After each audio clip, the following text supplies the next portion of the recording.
Welcome. Good evening. You guys doing okay this evening? Welcome to Creation Boot Camp. Hopefully the first annual Creation Boot Camp. I certainly hope you guys will enjoy the years to come that we get to come and learn here. Let's start things off right. Let's start them off with a word of prayer. God, thank you so much for the opportunity to come and learn about your incredible creation. God, I pray that as we develop in the conference and as we show what the whole purpose is, that it's to glorify you and to spread your word with creation, that you would be glorified in that, and that we would take that with us all across America wherever we go. And we'll thank you for that. In Jesus' name, amen. Amen. Well, it certainly is good to have you guys here. How many of you were registered in September and Hurricane Ivan came through and messed up all the plans? Okay, gotcha. Now, I'm going to steal a little joke here. How many of you were not registered in September? You heard about it and you're just now coming? Okay. And how many don't understand the question so far? Yeah, you guys have heard that one before, haven't you? Okay. Well, it certainly is my privilege to welcome you here to Creation Boot Camp. We are thrilled, absolutely thrilled about what God has done and how He's put everything in place for us to come here and learn and really enjoy ourselves. There's a lot of things that you don't know yet, right? And you're going to want to know all kinds of stuff. And the weird thing is I've got it all up here and have a hard time getting it all out there. That's what I got to do. Pencils! And what is that? Is everything okay? Okay. So we got so many things going on here, going on at the same time. The kids are over there. They're having a good time. I just went and ran and checked on them. They're having a blast. Pencils! Eric! Dude, it's good. I got the pencils. I'm here, dude. This is cool. Hey, dude. Hey, everybody. I'm Dan. I'm the pencil guy. But I'm here. All right, come on. We're going to get some... Oh! Dan. Okay, I'm good. It's all right. I'm good. You're selling pencils? Yeah, remember? You said I could sell pencils because I wanted to help out and do some cool stuff for boot camp, and you said we need some pencil sales. Yeah, but because these people are too stupid. They're not going to bring writing utensils. And so I'm ready. You don't have to go repeating everything I say, first of all. Second, I told you were supposed to sell them while they were in the hallway. I kept the doors closed so that you could sell everybody at least one pencil. That's the reason I did that. Well, you didn't. How many pencils did you sell? Nobody's in the hallway. Look at that. What? You didn't sell any? Did you sell any pencils at all? No.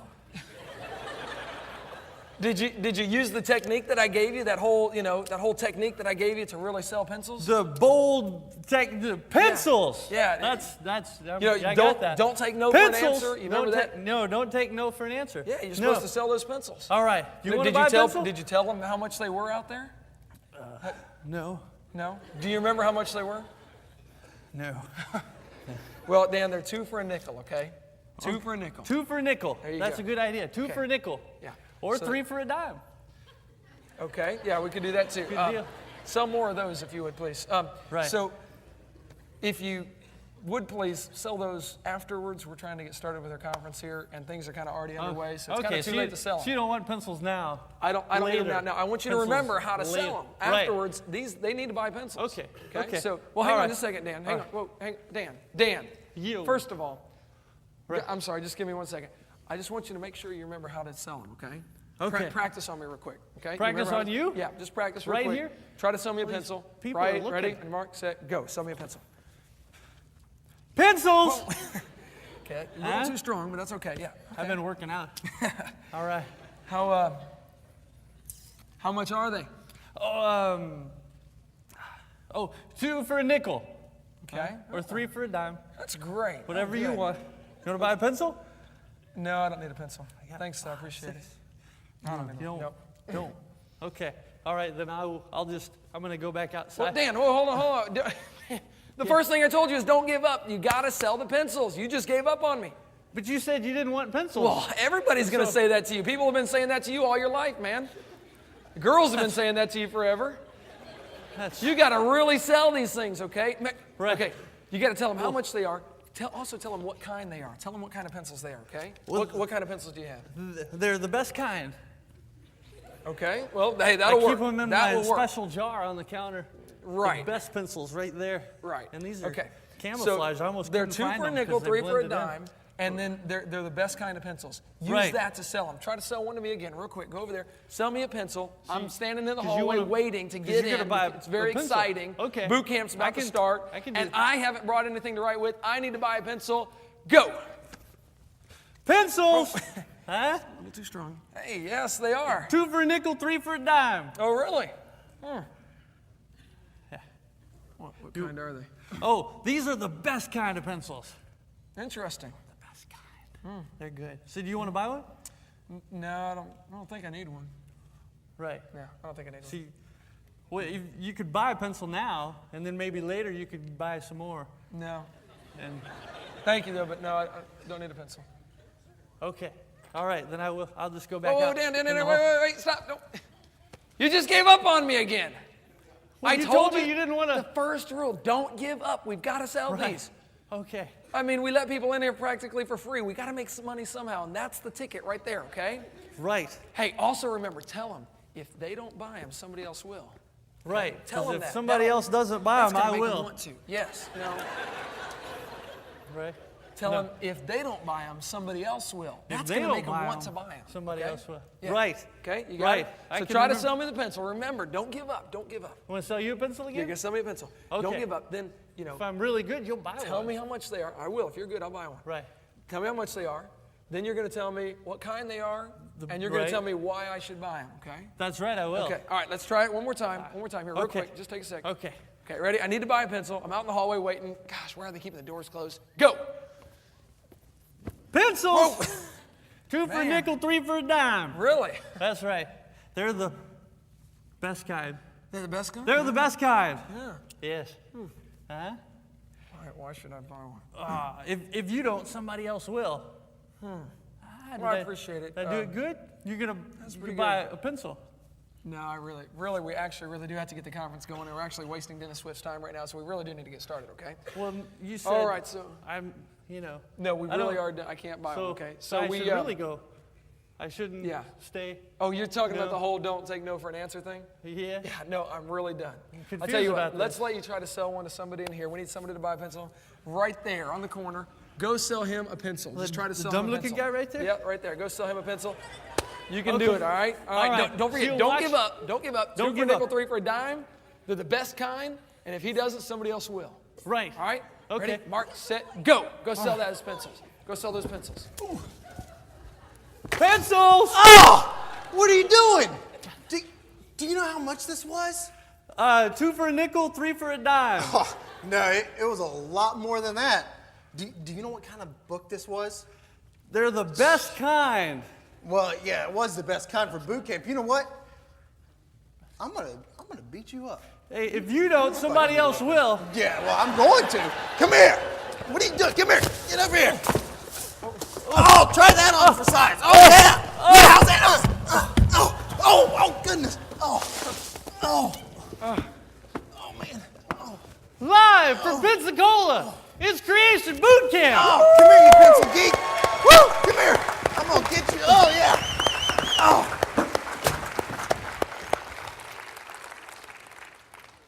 Dan, we don't know why he works for us yet, but I think it's just God wanting us to keep him around. We truly are excited about what God has and what all is going to go on here, the things we're going to learn. But really the purpose of this conference is, well, to have fun. We're going to have some fun. To learn a lot of material. There's nothing wrong with gathering information. But we got a lot of creation junkies here. How many of you out there are creation junkie? Oh, yeah. The goal of this conference is to make sure that you don't just stay a creation junkie, but you become a creation evangelist. That's the reason for this conference. We want to make sure that you are going out and telling others, because to collect it all up here doesn't do a whole lot of good for the world out there. And the whole purpose of this is to make sure and get God's word out using the creation message. It's absolutely incredible how the creation message can be used to glorify God. It's absolutely awesome. So our first speaker this evening is Dr. Dennis Swift. How many of you have ever heard Dr. Dennis Swift speak before? 3 of you. How many of you have not heard him speak? See, what's next? How many don't understand the question so far? Guys, you're going to certainly be, you're certainly privileged to have Dr. Dennis Swift here. He is an expert on the Ica stones. You guys, if you go to Dinosaur Adventureland tomorrow during your tour, we'll get to see some of the Ica stones. I don't want to take up any more of our time, so with a warm welcome, let's introduce Dr. Swift. Come on up here, Doc.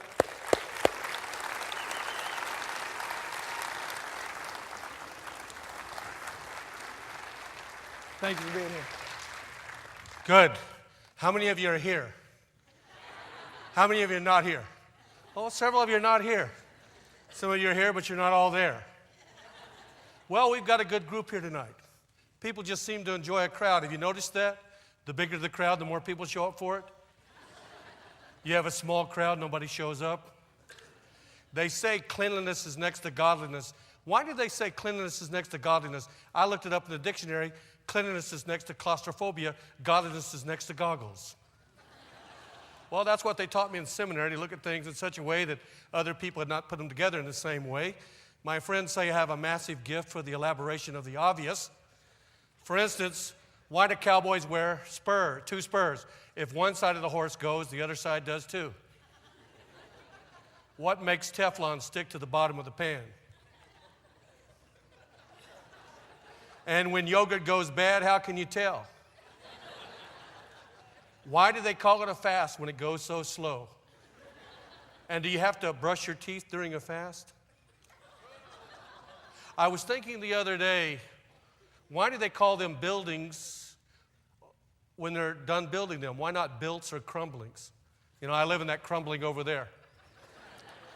You know, I never could understand how they could throw a little match out of a car window into a rainforest and start a raging forest fire, and I can't get anything to happen in my hibachi with hand grenades and kerosene.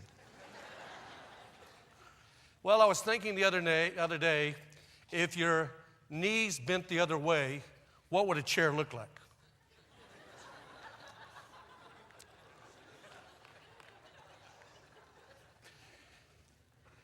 That's why I'm here, to solve a couple of problems.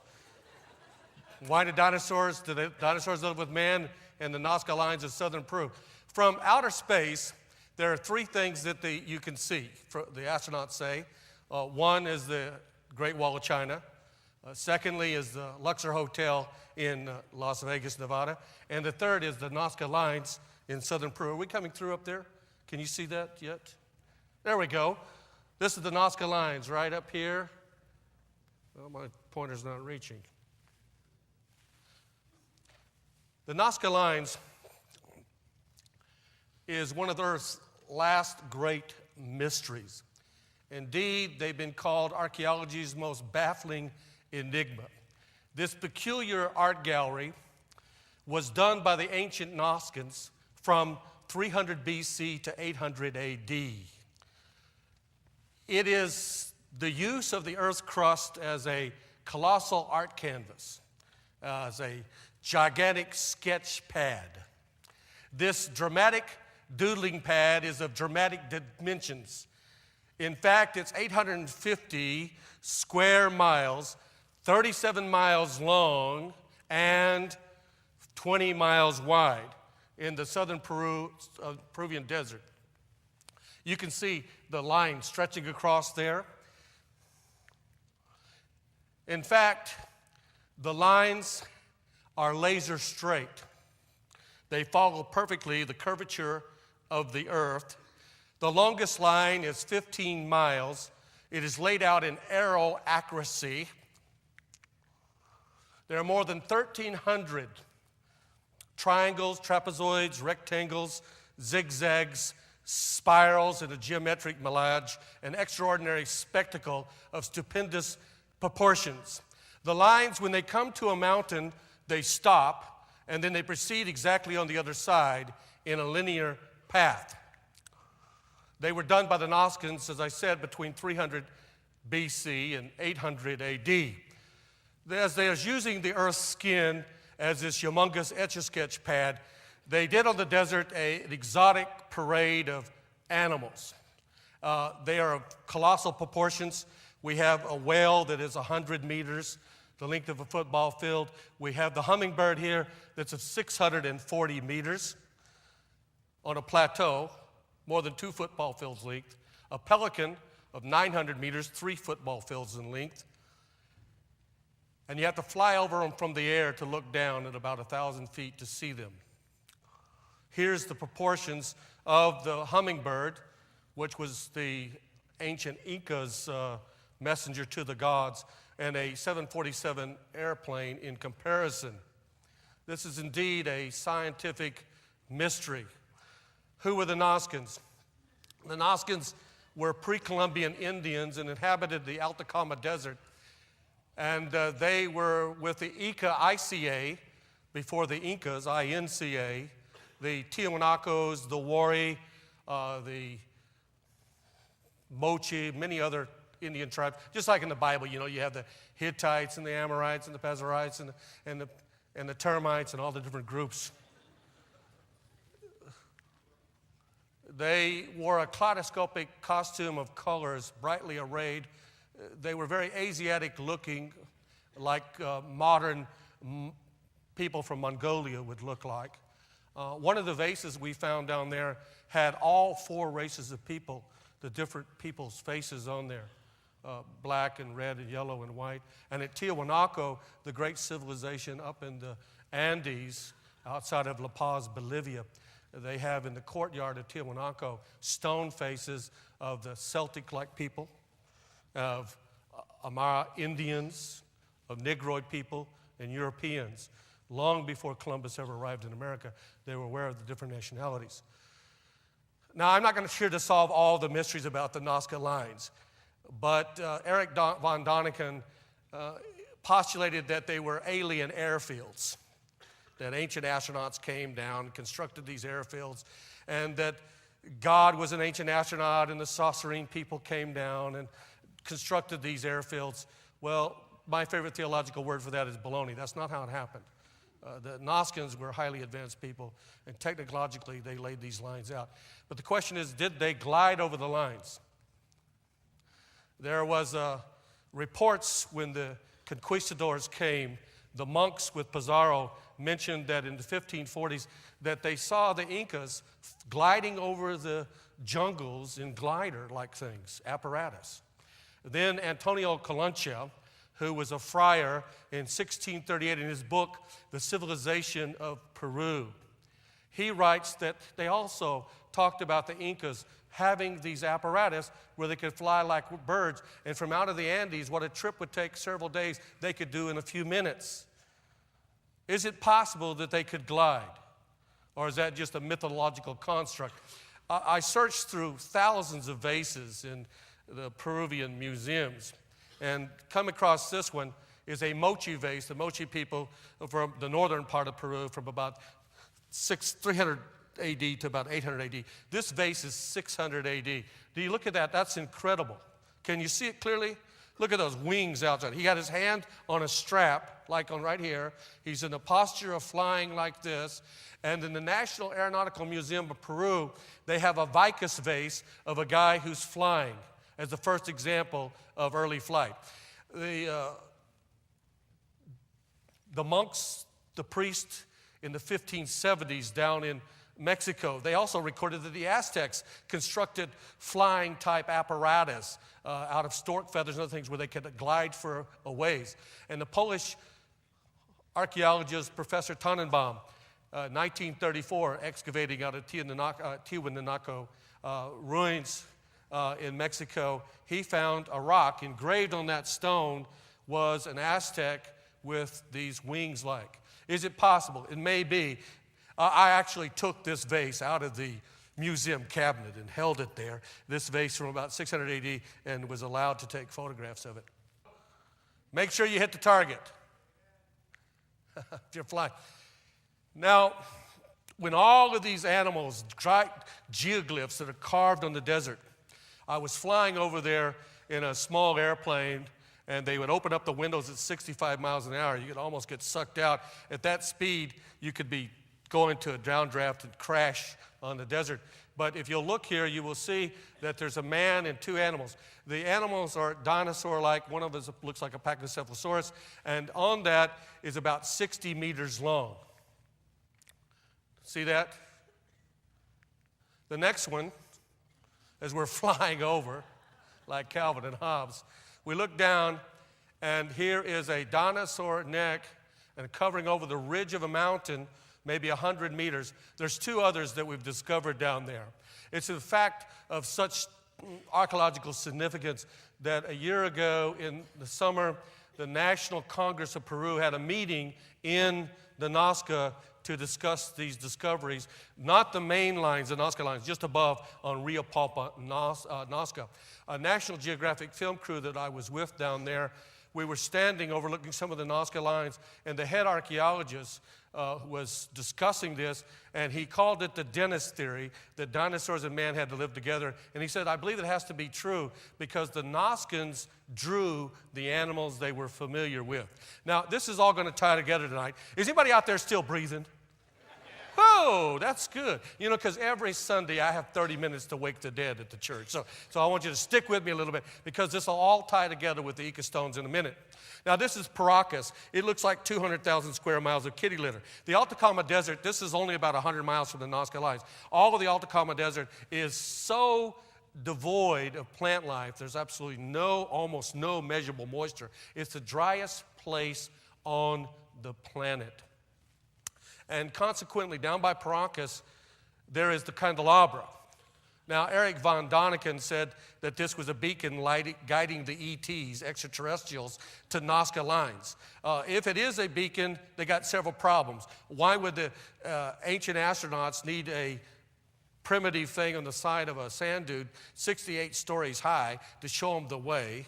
They'd have navigational devices. Number two, if you follow the direction from there, it deviates by so many degrees that you would miss the Nazcan lines by 150 miles and they'd be lost in space. And you could only use it during the day because at night there's no lights.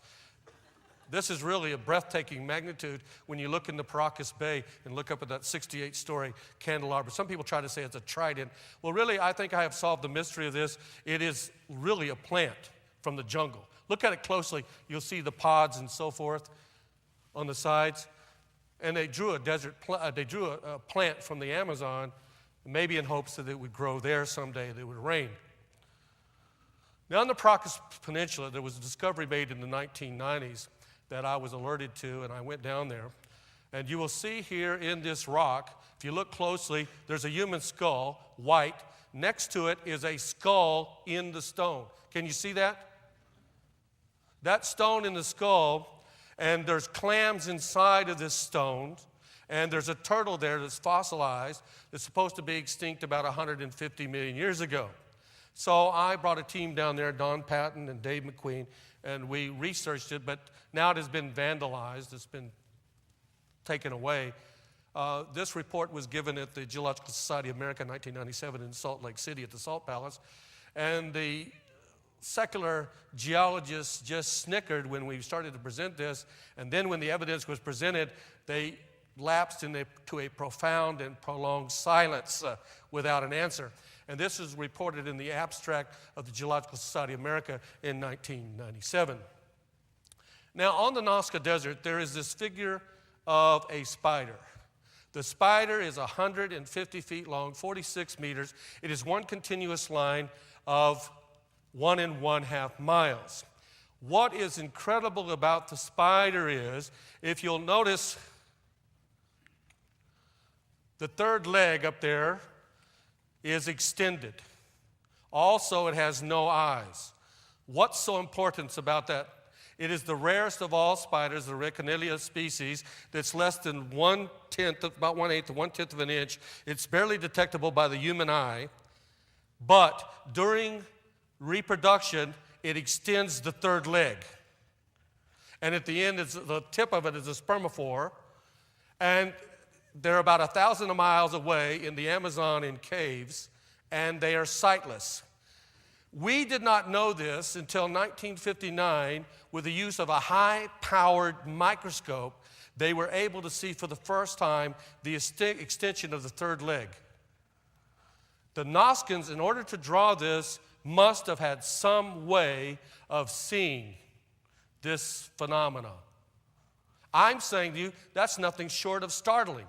One professor at Boston University said it is the most incredible thing he's ever witnessed, that the ancient Nazcans could spy on the sex life of the arachnid spider. Did they fly over the desert in balloons?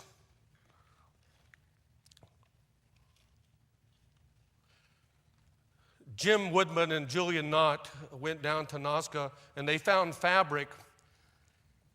And in that fabric, it is the most tightly woven fabric in the world, the Nazcans and the Paracas people, from 1,400 to 2,000 plus years ago. This shirt, for instance, is probably 70 to 90 threads per square inch. Modern parachutes, somewhere between 185 and 200 threads per square inch. Their fabrics were regularly 220 plus, with some of them 396 and above, and the most I've ever heard is over 600 threads per square inch. They also found pieces of pottery with balloon-like looking apparatus on it. So they went down there and duplicated it, and over burn pits, they sent up a balloon, Condor 1, 1971. Saying that it's possible that the ancient people had some knowledge of flight. Maybe they did construct hot air balloons.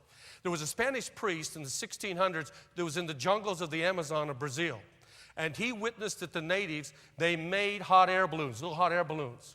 And he went back to Rio de Janeiro, Brazil, and he made a hot air balloon, and he flew it. And if you go to Rio de Janeiro, there is a monument to that priest as a statue, and he did it 300 years before the first hot air balloon by the French. Is anybody still breathing out there? This is one of the Ica stones, but we also know these people had a complex calendar like the Mayans. The Mayans had the most intricate calendar in the world. While we have to have a leap year every 4 years, their calendar was almost exactly right. I'm flying over the Nazca edge of the desert. Like I said, there's nothing growing out there. But if you were to put your ear down on the ground in certain parts of the Nazcan desert in Atacama, on the Nazca lines, you would hear waterfalls underneath the desert. The Andes, from the Andes, the water flows down and goes underneath. And there are natural aquifers, okay? It may be that many of the lines are pointing to sources of water in the desert. And some of them were sacred pilgrimage paths that they walked upon and made sacrifices of pots. They would break them to the rain gods and so forth. But the Nazcans built aqueducts, canals, to connect to the natural aquifers from about 500 AD, approximately these are. And so I'm flying in a small airplane, and we're coming in to the edge of the desert. You can see it's green around there because of these canals. And they would be able to go down inside. No matter what level of the water, they could go down and get water.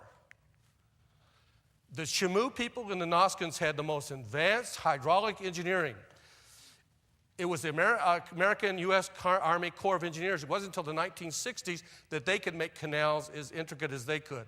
The Chamu and the Nazcans figured out the rate of water flow, how to keep it going at an exact speed, how it wouldn't become stagnant, and many of the Chamu canals are still in operation today. They were a highly advanced technological people. Now, in the southern Nazcan Peru, there are literally hundreds of thousands of tombs that have been looted by the Huaqueros. And the Huaqueros, they are tomb looters. And as they loot the tombs, they leave the mummies, the bodies, out on the desert, so you can see these mummies in different places near cemeteries. And we're looking down into a Nazcan tomb, and you can see a mummy down there. And these fabrics are remarkably preserved. In fact, you'd think they were 10 years old instead of 2,000 years old or 1,500 years old. Because once they sealed the tombs and put them down in there with a wood roof and 3 feet of sand with no moisture inside, it stays that way, and it's almost virtually untouched by bacteria and other things. So they're the most prized fabrics in the world.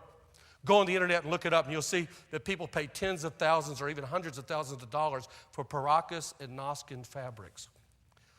So we're looking down into some of the tombs, and if you'll look closely, you'll see one of the stones to the right there that's inside the tomb. This is a Tiwanaku mummy, a child, about 2,000 years old. See the fabric?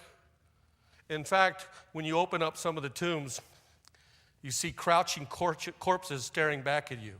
Shriveled ears, but their eyes are still there. You put a little water on their arms and legs. I was with National Geographic doing a filming down there at Chincha Icha, some excavations. They wanted me to take them there. And I'm telling you, it's just incredible when you open up one of those tombs and look down and see those people. There was this 85-year-old lady. She went out on a date with a 90-year-old man. And when she got home, her daughter said, "How did it go?" He said, "Well, I slapped him 3 times. She said, "Why? Did he get fresh?" She said, "No, I thought he was dead." Well, when you look in these tombs, friends, you say, "Oh, these people look like they're alive." It's just so fascinating. Now, this is a piece of fabric. It's Noskin. It was found 3 or 4 years ago, and it has dinosaurs on it. It's a mantelpiece. Boy, this is the secret weapons. So you got ammunition all over here, hand grenades, torpedoes. This is to blow up evolutionists right here. The secret weapon table. This has 6 dinosaurs on it. There are 3 on each yellow, green, and white. Can you see them? This was wrapped around a mummy. It is authentic. One museum has offered $100,000 as a starting price for it. It's not for sale. I don't even own it. It belongs to the Queen of Beaverton.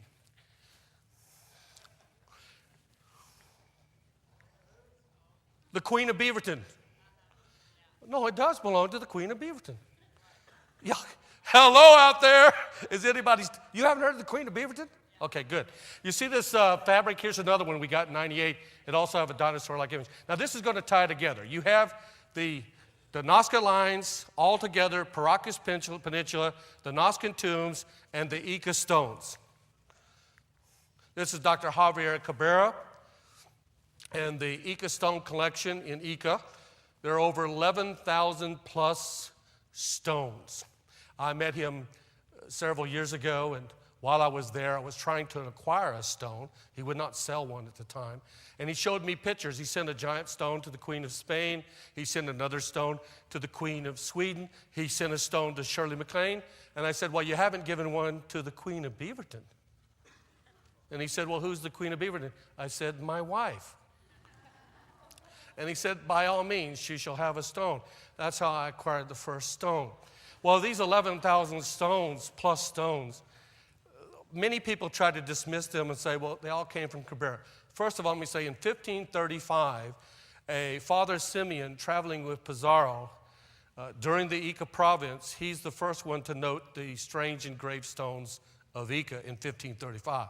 In 1562, stones were shipped back to Spain. In 1571, Juan de Paracachara, say that fast because I can't pronounce Spanish, he wrote in 1571 about the stones.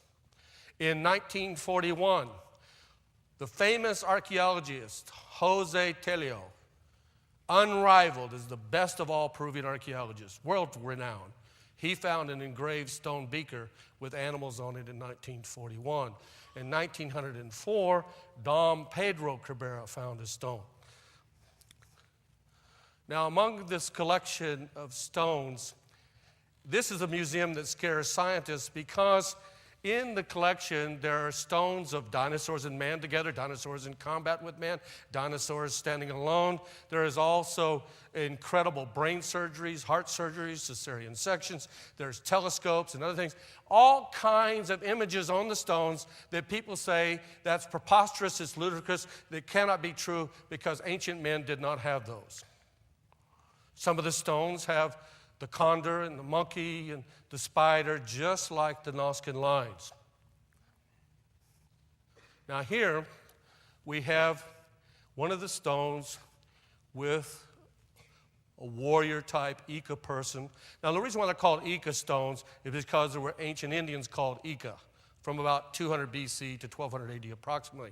Also, the Wari Indians were in that region, Tiwanaku, Nazca, all in those general perimeters, and also now the modern town of Ica itself. In fact, Dr. Javier Cabrera's ancestors, Dom, Pedro, Geronimo, Darquia, Cabrera, settled Ica in 1570, okay? So there's a long lineage of this. Dr. Cabrera himself was a medical doctor. He was a professor at Gonzaga University in Ica, Peru. Is anybody still interested in this discussion tonight? Whoa, this is an exciting crowd. I say wow. I'm so excited I'll say it backwards. Wow. All right. Is it possible? Because Peruvian archaeologists and others say that ancient man did not have telescopes. Well, wait a second. Marilyn Childs Denny, who was the first person in the United States to get a degree in archaeoastronomy, she worked at the Denver Planetarium. She was recovering from an illness, and she was rummaging around in the back of the Denver Natural History Museum, and she found 18-inch cylindrical tubes and evidence that they had mirrors, that they used them for reflecting telescopes, that the Mesoamerican Indians in Central America, South America, used telescopes to look at the heavens. The Mayans, they have over 400 references in the codices to the various planets. The Mayans not only constructed soaring pyramids, magnificent cities, but astronomical towers like at Chichen Itza. In fact, they speak of smoking mirrors that were black polished mirrors. The Mayans record in their codices of Uranus and Neptune. We could not see Neptune until 1846 with a telescope. How did they do that without a telescope? They were aware of the rings of Saturn. You have to have a high-powered telescope to see the rings of Saturn. Do you know what the best scientific theory of what the rings of Saturn are? It's the accumulation of all the airline's lost luggage.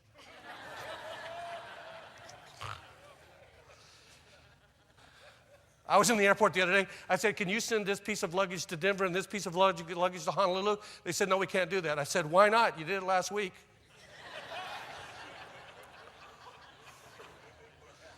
I want to go every place my luggage has been. Have you noticed at the airport, you get to those metal detectors and things, they have you take out your wallet, they have you take out your keys, they have you take out your change, they have you take off your belt. Makes me want to go back to my old job as a stripper. Taking paint off cars. Oh, oh. Okay. So did they have astronauts? The Mayans were competent astronomers.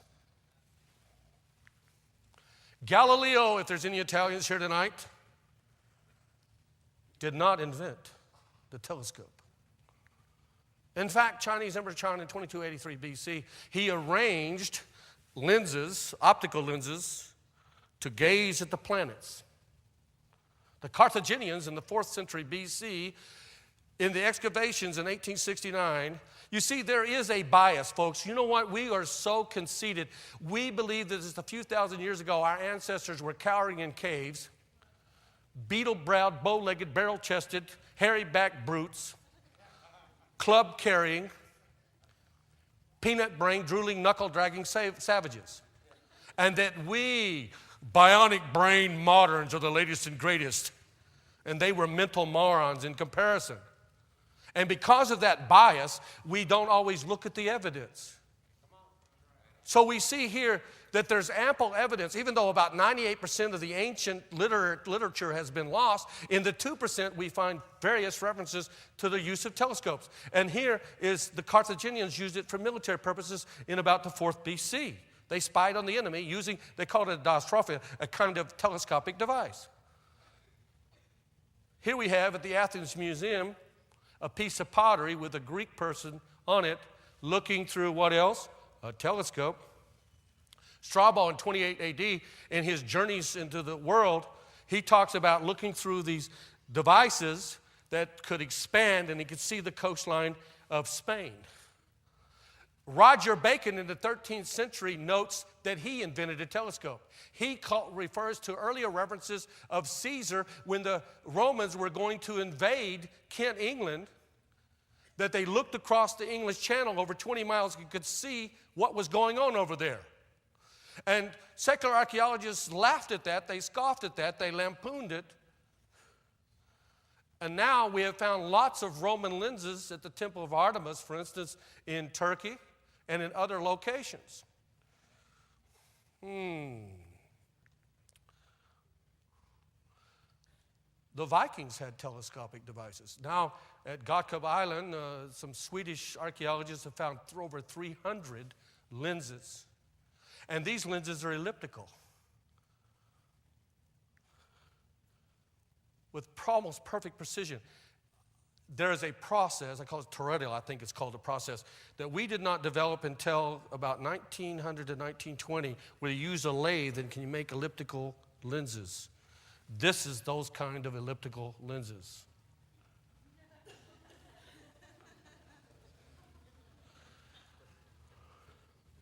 In March of 2004, the U.S. Army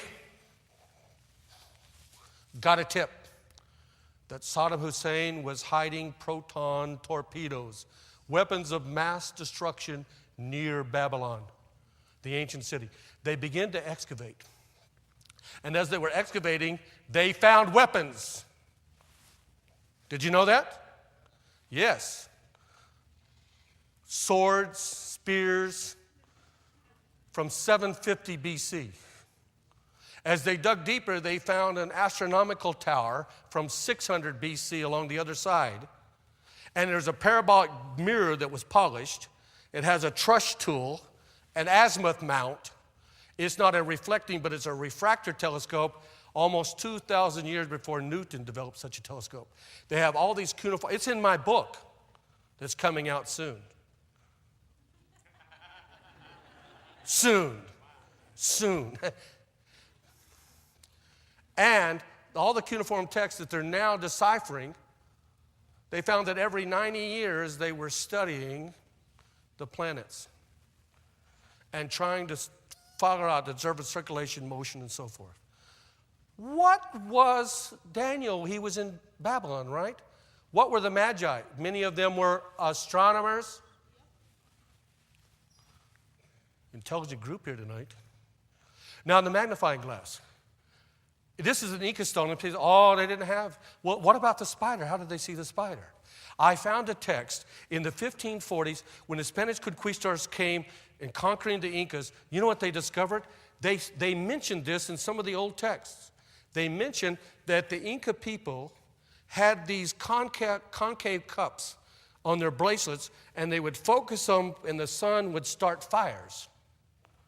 Now, if they understood that process, is it feasible that they did not also understand how to use magnifying glasses?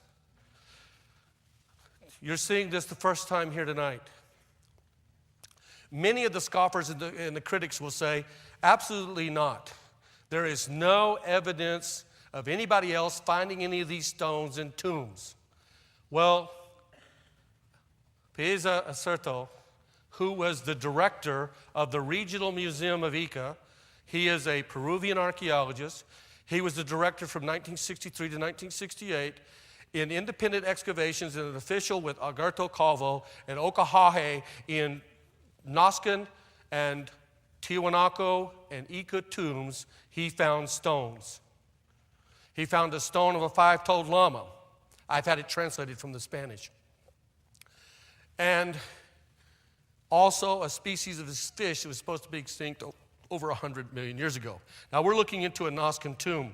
You will see that some of them were built with adobe material like this, a layer of rocks, a Baroque-type roof, and then you'll see there down below a stone, an engraved stone.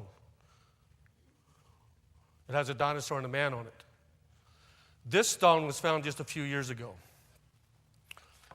Can you see that stone? You will see a concentration of saltpeter. Heavy concentration. Now, normally in the tombs, when you have these artifacts, many of them have no patina on it, no weatherization, because you don't have moisture. In fact, in the American Southwest, F.G. Cawley, in his work, there's many things that we find in American Southwest with the Indians that has no weatherization, no patina on it, even though it's over 1,000 years old, or very little patina. So many of the stones do not have patina that much or weatherization. But this stone, because it was by an ancient irrigation canal, some moisture was getting into the tomb. Modern farmers still do the same ancient irrigation fields. And Giuseppe Orfica, who is a famous Italian archaeologist, Nazca authority, he's written books on the Nazcans, he was involved in this, the head archaeologist. I was involved in this process with this stone. Now, this stone has saltpeter, heavy concentrations. That takes hundreds of years, at least. It has lichen growing on it. That's supposed to even take like 1,000 years or more. Also, on top of that, the stone has the mummies, when they're put in the tombs, sometimes about 3.5 cups of blood and body fluid will seep out. If it gets on anything, it's called a burn. Now, many things, that doesn't happen that way. When the fabrics come out, there's not a burn because there's not a leakage of body fluid. But for instance, just for a night here is Chichen Itza. You'll see here, unmistakably, some blood stains. This is a burial shroud from over 1,000 years ago. Can you see it? Now, on this stone, I'm shutting down every critic of the stones right here. This is a bombshell. This is a blast. This is a demolition zone right here because they can't get around this evidence. I offer $500,000, including tax, license plates, federal surplus, and handling with coupons for anybody can take a couple of stones here, any one of them, by any pre-columbian authority, by any analysis, and get to prove it. But if you'll see right here, this stone was next to the mummy, and some of the fluid leaked out right here. This is a blood stain. No doubt. From the mummy. It's impossible to fake. Are you glad you came tonight? I'm glad you came too, if there's nobody here.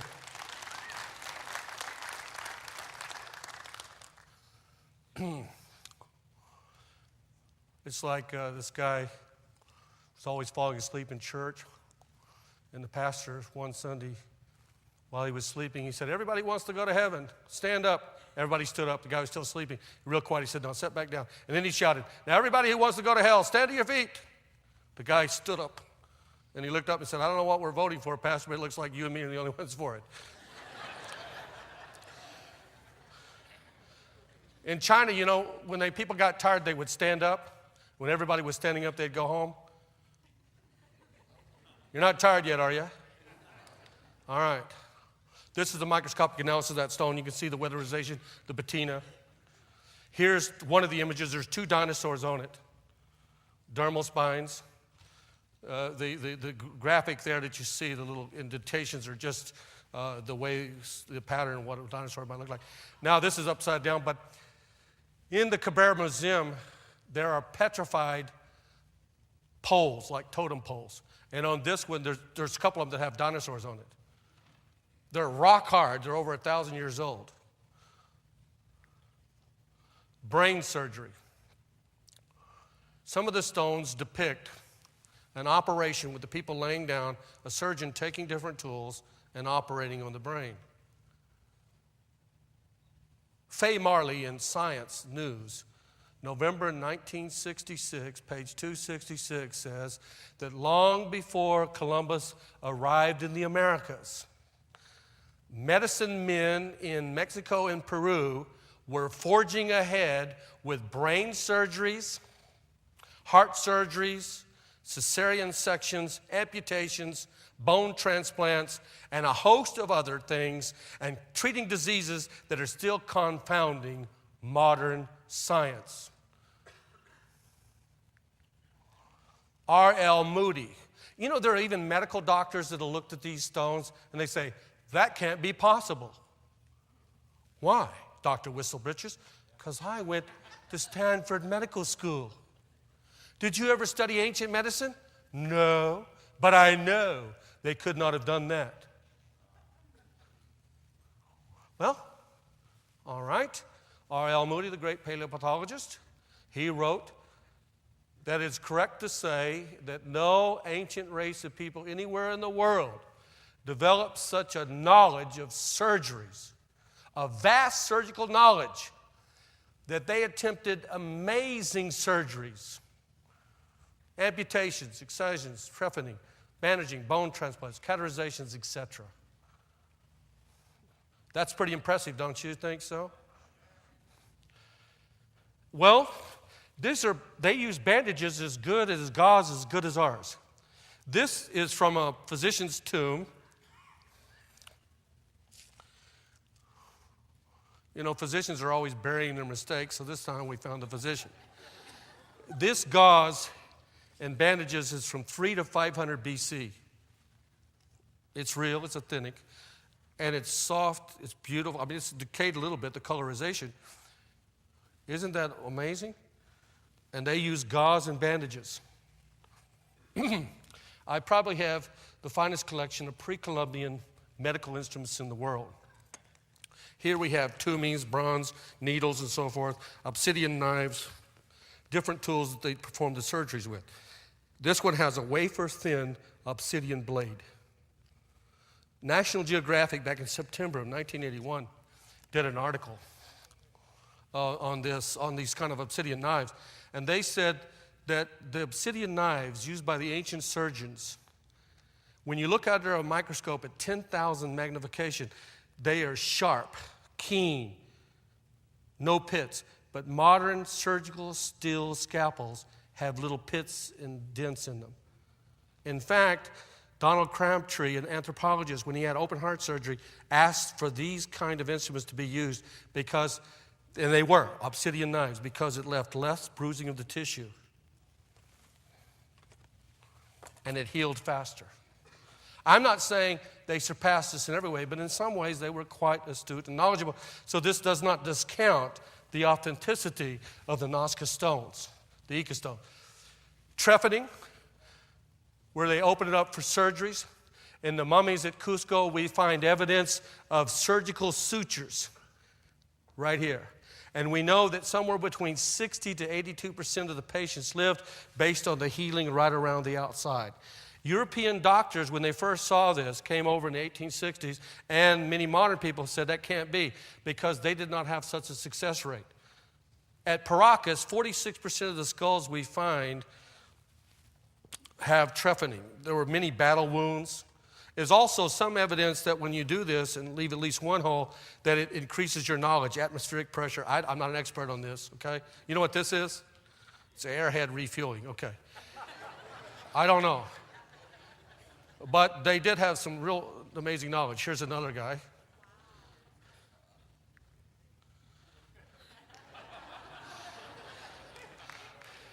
Maybe it could be. It could be they were x-rays of evolutionists after a debate with Hovind. Okay. Oh, here's heart surgeries. Yes, they have. Years ago, there was in 1972, there's an article in the Peruvian Times.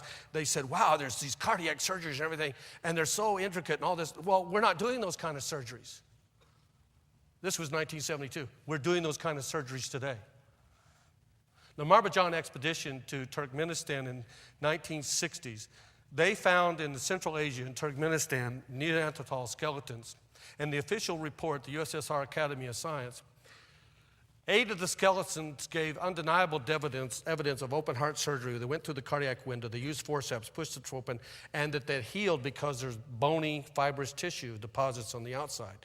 The conclusion of the Russian report was this: they must have lived 5 to 8 years afterwards at least, because based on the amount of the bony deposits around the heart, that they had some knowledge of heart surgery. In the prestigious British journal, Nature, Journal of Science, they have an article about the Chimu, who were contemporaneous with the Nazcans. They found different surgical tools, I can't, one of the words I can't pronounce. Anyway, a couple of various instruments that are virtually identical to what we use for abortions. And in that journal, they said they must have performed abortions. This is Nature, the journal Nature, Science Journal, volume 1003. Okay. Here's some of the skulls. They patterned it with, some of them are like Egyptian-type skulls. They had the rounds of skulls. Deformation of the skull. And all reasons I don't know. Here's another laying down. Abner Weisner was a medical doctor, and he went down to Central America and Mexico. And over many years, the different people, Aztecs, Olmecs, they would make clay statues, and they had people on these tables. Looked like they'd been strapped down, and whatever diseases they'd be treating with, they put it in the clay, modeling the clay. Isn't that astonishing? And they buried it in the graves. And they used to be on display at the National Medical College in Washington, D.C. And out of that, they saw that they were treating all kinds of diseases, all kinds of medical remedies, and having a degree of success. Now, if they were doing that in Central America, putting it in clay, burying it in the tombs to let us know what they died of or what they were treating, isn't it not possible they could do it in stone and bury a library down in Peru? They also had antigens so you won't have rejection when you have surgery. Dinosaurs and man. We see in the collection about 300 or 400 dinosaur stones. They have dermal spines along the back. That wasn't discovered by Stephen Zirkus until 1992 in the geology. It was written that, many of the textbooks today are wrong that they don't have smooth backs. They had like an iguana, a frill along the back, either the top, bottom, different, very much similar to an alligator. You see little ridges along the back, so it would be a little bit higher. Are you still with me? Well, I'm having fun. Here's another dinosaur and man stone, another one of a triceratops. They also correctly depict the dinosaurs standing up like this, reaching up to the trees on their hind legs. We didn't know that until 1986. Robert Bacher, in his book, Dinosaur Heresies, is now an established fact that they could, before 1986. Let's say, if these were falsifications, if these were frauds, why would they have depicted them that way? Why wouldn't they depict them like the books that they would look at? Also the heads. You know that there was no such thing as a brontosaurus. That in 1978, that Marsh put the wrong head on the wrong body. And then in 1978, under a lot of pressure, they switched it and put the right head on the wrong body. It's called an apatosaurus. Now, on many of the stones down in Peru, in the Ica collection with Cabrera, the stones are correctly depicted with a slender head, not a fat head. If they were looking at books from the 1950s and 1960s, they would have depicted wrong. Dermal spines again. On the back. There was an article in the Creation magazine called Stony Suspicions, that the stones could not be correct because we know now that the tails are on the ground, are sticking out when they walk. They're not. And in the Ica stones, they are curved down to the bottom. Remember Johnny Carson when he used to play Swami and had the hat on? And Ed McMahon, his sidekick, would say, well, you've said all there is to say about culture and ancient man and everything. That's all there is to say. And Johnny would say, wrong, Brontosaurus breath.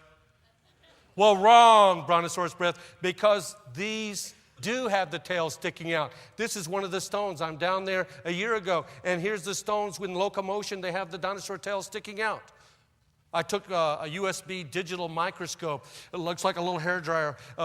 Forensic laboratories, criminal laboratories use them in the United States. And when they use them, they can magnify from 10x to 200x power. And we did a scientific investigation with the independent deal. They selected different stones. We would hook up the microscope and flash them on the screen and do an analysis. It showed that there were lichen growth. It showed that there was patina in the grooves. Before that, I had a stone made by Basilio. Basilio is supposed to be the forger who made all these stones. He's a poor peasant living in Okahahe in a ramshackle shack with no modern convenience, making about $8 to $20 a month.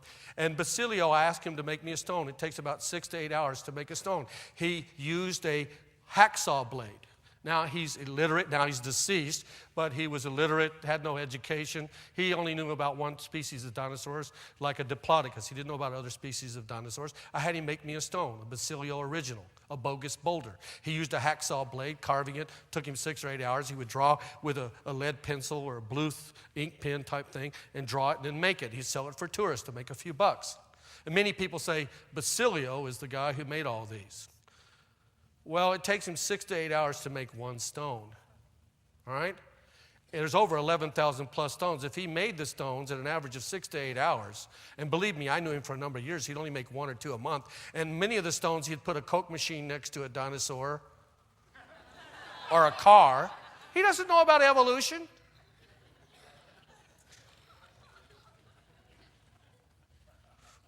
Put them in cow dung and leave them there for a while and sell them to tourists for a few sols, Peruvian money. It would take him 375,000 working hours. That would be 31,252 days. He would have to work 12 hours a day continuously for for 85 years to produce 11,000 stones. You're still breathing.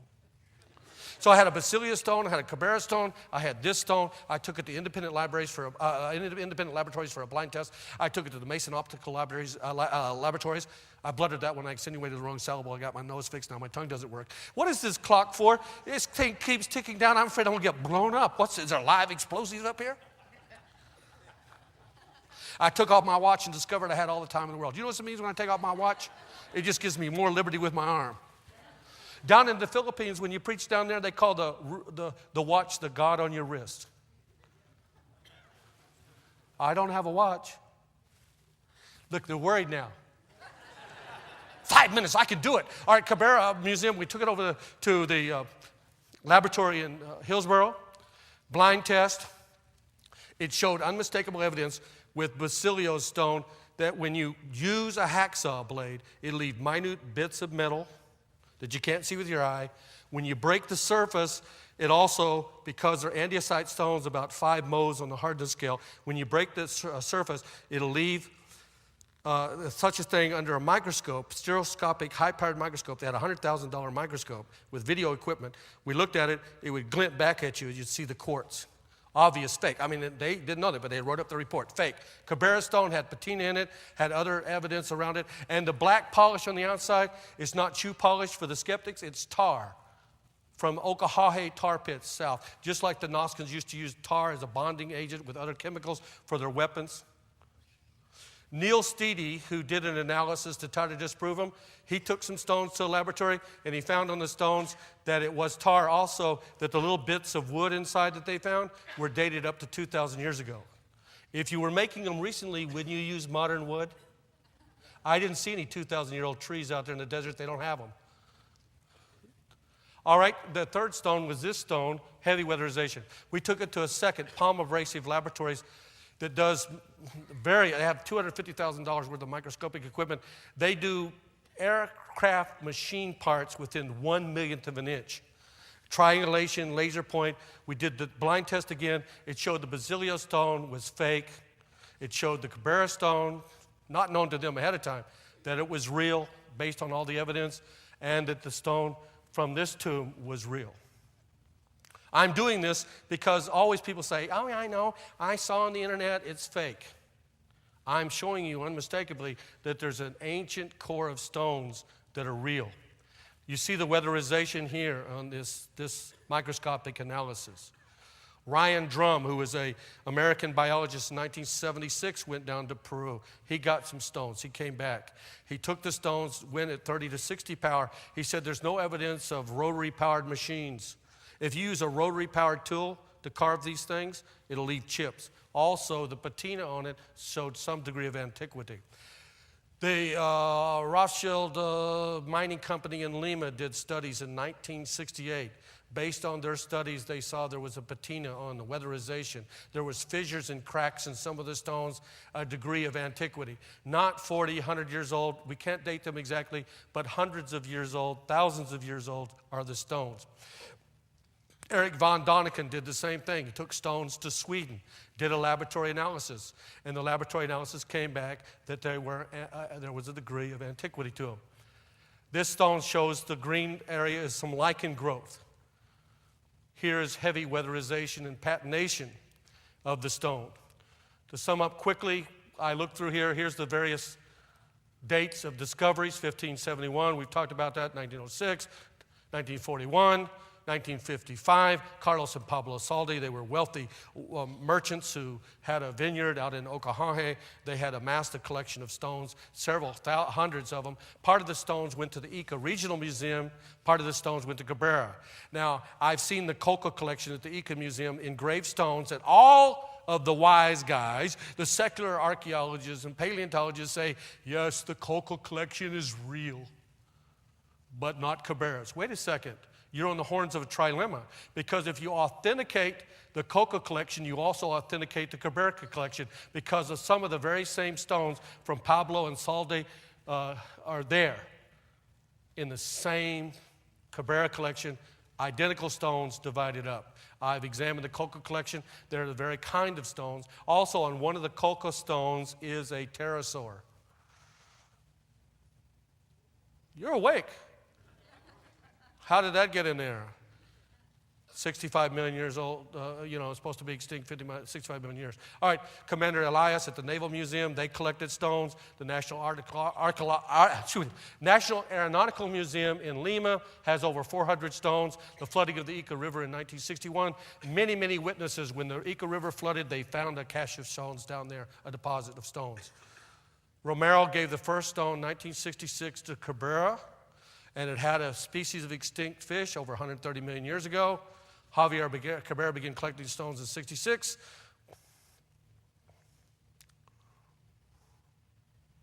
I'm going down the list real quick for you.